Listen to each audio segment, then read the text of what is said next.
For a long time we've been able to make buildings that look good. We've been able to make cars that look very real. The level of realism goes up and up and up. With previous kind of technologies that you'd use, like facial motion capture, we didn't really ever feel that we could pull that off. You could never really tell whether someone was lying or not. With this technology, what you see is what you get. I'm always happy to help the LAPD.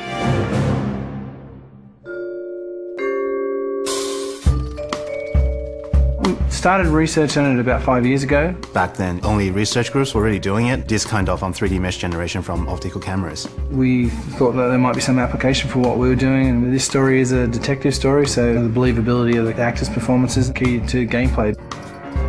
That's one of the key strengths of our system. We can actually see all the subtle features that animation traditional ones just can't do.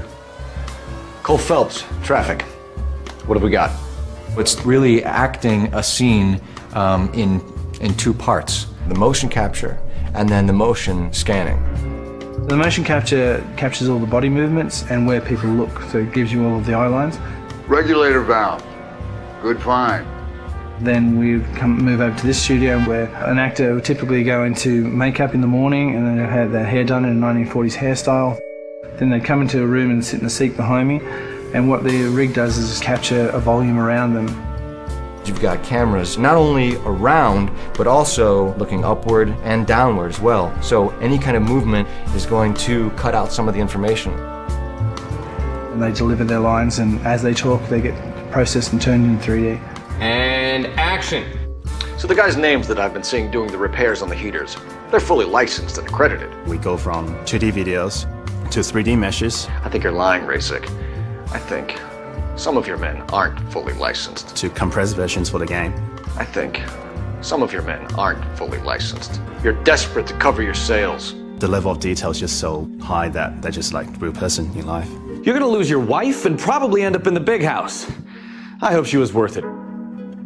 Being in the depth analysis room is a process that most people have never experienced. It's such a new technology.